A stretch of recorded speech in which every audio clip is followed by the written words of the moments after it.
시편 64편도 역시 다윗의 탄식시입니다. 그 배경은 명확하게 나와 있지는 않습니다. 그러나 2절에 보면 악인들의 은밀한 모의, 그리고 악한 일을 저지르는 자들의 폭력, 이런 것들을 언급하면서, 그리고 3절에서는 또 대적을 가리켜 칼날처럼 날카로운 혀를 가지고 있다고 말하고, 또 화살처럼 독수를 뿜어낸다 하는 그런 표현에서 우리는 어느 정도 힌트를 얻을 수 있습니다. 이런 것을 볼 때 이 시의 배경이 바로 다윗의 생애 후반기에 있었던 압살롬의 반역이 바로 이 시의 배경임을 짐작을 할 수 있습니다. 오늘 시편에서 악인들의 혀의 말이 날카로운 화살같이 쏜다고 하는 말이 나옵니다. 그리고 7절에서는 하나님께서 또 활을 쏘실 것이라고 말을 하면서 서로 대조를 이루면서 시를 진행하고 있는 것을 볼 수 있습니다. 이 말을 통해서 악인들이 말로 하는 공격들을 하나님이 다 갚으신다는 것을 강조하고 있습니다. 우리 성도들의 삶에 있어서도 역시 악인들이 우리를 향해서 독서를 쏟아붓는 그런 바람에 우리의 마음이 상하게 되는 경우도 참 많죠. 그러나 반대로 우리의 사려 깊지 못한 그런 말로 인해서 우리 형제 자매들이 상처를 입게 되는 경우도 많습니다. 우리는 혀를 길들이는 것이 정말 쉽지 않다는 것을 깨닫게 됩니다. 그래서 오늘은 혀를 조심하라는 제목으로 말씀을 살펴보고자 합니다. 첫째로 말로 인하여서 사람이 상하기 때문에 혀를 조심해야 합니다. 3절과 4절 말씀입니다. 그들은 칼날처럼 날카롭게 혀를 벼려 화살처럼 독설을 뽑아냅니다. 죄 없는 사람을 쏘려고 몰래 숨어 있다가 느닷없이 쏘고도 거리낌조차 없습니다. 이 말씀은 말로 인해서 상처가 날 수 있다는 것을 말하는 것이죠. 그 상처는 날카로운 칼과 같은 상처를 줄 수 있고 독화살과 같이 치명적인 상처가 될 수 있다는 것을 말합니다. 죄 없는 사람을 쏴서 해치게 된다는 말을 하는 것이죠. 성경에는 말에 대해서 많은 교훈이 있습니다. 그 중에 잠언 18장 2절에 보면 죽고 사는 것이 혀의 권세에 달렸다고 말을 할 정도입니다. 말 한마디에 사람이 죽기도 하고 살기도 한다는 것이죠. 물론 중상모략을 하는 말을 통해서 사람을 또 간접적으로 사람을 죽이기도 하지만 말의 상처로 인해서 사람이 죽게 된다는 것을 가리키고 있습니다. 우리는 아무 거리낌 없이 말을 하기도 하지만 그 말로 인해서 깊은 상처를 받게 됩니다. 우리가 육체적으로 입은 상처는 시간이 지나면 낫게 되지만, 그러나 말로 인해서 입은 그런 상처, 이 마음의 상처, 이것은 치명적입니다. 그 말로 인해서 사람은 평생 동안 그 말에 묶여 살 수도 있기 때문입니다. 그러므로 우리 성도들은 말을 조심해야 합니다. 우리가 무심코 한 말 때문에 많은 사람들이 상하게 됩니다. 사람의 마음도 상하게 될 뿐만 아니라 우리 사람의 영혼도 크게 상하게 된다는 사실을 우리는 명심을 해야 하겠습니다.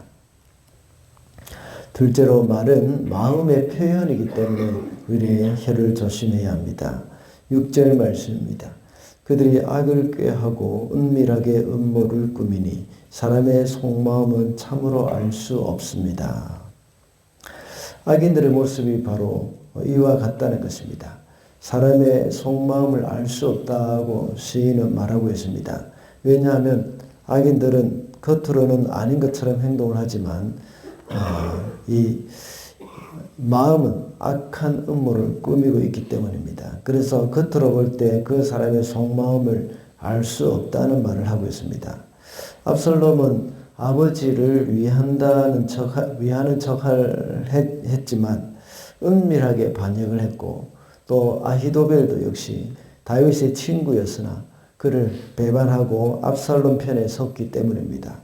그래서 사람의 속마음은 참으로 알 수 없습니다 하고 말을 하고 있는 것입니다. 사실 그 사람의 마음에 있는 악이 말로도 이렇게 나타납니다. 예수께서도 역시 누가복음 6장 45절에 보면 선한 사람은 마음에 쌓은 선에서 선을 내고 악한 자는 그 쌓은 악에서 악을 내나니 이는 마음에 가득한 것으로 입으로 말함이니라 하고 말씀하셨습니다. 사람이 말을 할 때 그 사람의 말이 악한 말을 하든지 거짓을 말하든지 아니면 간사한 말을 하든지 그 사람의 마음속에 그런 악함과 거짓과 간사함이 있기 때문에 말로 그것이 표현이 되는 것입니다. 그러므로 우리가 말을 조심하도록 하기 위해서는 우리의 마음의 변화가 있어야 하는 것입니다. 그래서 오늘 본문 10절 말씀에서도 역시 마음이 정직한 사람은 하나님을 찬양하는 것이다. 찬양할 것이다 하고 표현을 하고 있습니다. 그 마음에 있는 것으로부터 밖으로 나오기 때문에 그 정직한 사람은 하나님을 경외하는 마음이 가득합니다. 그래서 하나님을 찬양하게 된다는 것입니다. 예수께서 말씀을 하신 바와 같이 우리 마음속에 선을 쌓아야 합니다. 그럴 때 우리는 선한 말을 할 수 있고 말을 조심할 뿐만 아니라 덕이 되는 말을 하며 또 하나님을 높이는 말을 하게 되는 것입니다. 우리가 말을 재미있게 할 필요도 없고 유창하게 잘할 필요는 없습니다.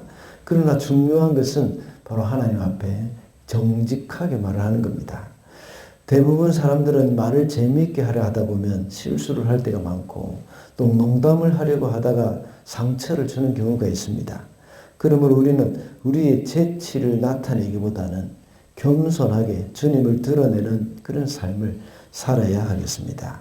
그러기 위해서는 우리는 항상 주님의 말씀으로 우리의 마음을 채워야 합니다. 주님의 말씀이 우리 마음 가운데 가득 찰 때 우리는 선한 말, 덕이 되는 말을 할 수 있습니다. 그러므로 우리는 재치 있고 재미있는 언변가가 되려고 노력하기보다는 별로 재미가 없다고 하더라도 그저 선한 말, 덕이 되는 말을 하면 되는 것입니다.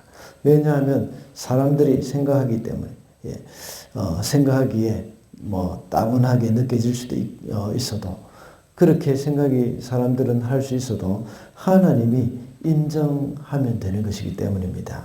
하나님께 인정받는 그런 사람이 되어야 하는 것이죠. 마지막으로 말에 대해서 하나님이 보응하시기 때문에 혀를 조심해야 합니다. 7절과 8절입니다. 그러나 하나님이 화를 쏘실 것이니 사람이 화살을 맞고서 순식간에 쓰러질 것이다. 하나님은 그들의 혀를 놀려서 한 말 때문에 그들을 멸하실 것이니 그것을 보는 자마다 도망칠 것이다. 3절에서 화살처럼 독을 뿜어낸다는 말과 대조적으로 7절에는 하나님이 화살을 쏘실 것이다 하고 말을 하고 있습니다. 그리고 8절에는 하나님이 그들의 혀를 놀려서 한 말, 그것 때문에 그들을 멸하실 것이다 하고 말씀합니다. 8절의 말씀을 개역개정에서는 그들의 혀가 그들을 해함이라 라고 번역을 하고 있습니다. 하나님이 그 말에 대해서 보응을 하신다는 겁니다. 우리가 말을 조심해야 하는 이유는 우리가 한 말 때문에 하나님이 그 한 말에 대해서 보응을 하실 것이라는 겁니다. 그 때문에 우리는 말을 조심해야 합니다. 그러므로 하나님을 두려워하는 마음으로 말을 해야 한다는 것입니다. 우리가 자주 잘 아는 바와 같이 이 민수기 14장 28절의 말씀을 보면 너희 말이 내 귀에 들린 대로 내가 너희에게 행하겠다고 하셨습니다. 이 말은 우리가 그만큼 말에 조심해야 한다는 것이죠. 우리가 하는 말을 하나님은 다 듣고 계신다는 사실, 그것을 잊어서는 안 되겠습니다. 하나님은 우리의 마음의 생각도 감찰하신다고 했습니다. 그렇다면 우리가 하는 말은 얼마나 더 잘 아시겠습니까? 우리가 하는 말은 가장 먼저는 내가 듣습니다. 우리 자기 자신이 듣습니다. 그리고 상대방도 듣습니다. 더 나아가서 사탄도 듣습니다. 모든 것보다 하나님이 다 듣고 계십니다. 그리고 그들의 혀가 그들을 해함이라고 했습니다. 그러므로 우리는 어떤 말을 해야 하겠습니까? 항상 축복의 말을 해야 하고 평강의 말을 해야 합니다. 그렇게 할 때 그 말이 우리에게 다시 우리에게 돌아와서 우리가 오히려 복을 누리게 되는 것이죠. 그러므로 우리가 하는 말에 대해서 하나님이 보응하신다는 것을 기억하고 우리는 항상 혀를 조심해야 하겠습니다. 말씀을 맺겠습니다. 오늘은 혀를 조심해라는 제목으로 말씀을 살펴봤습니다. 우리는 말로 인하여 사람이 상하기 때문에 우리의 혀를 조심해야 한다고 했습니다.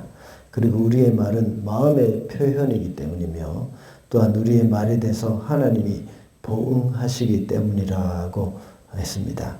오늘도 우리를 만나는 사람마다 축복의 말, 화평의 말, 덕이 되는 말을 하게 되는 저와 여러분이 되시기를 바랍니다.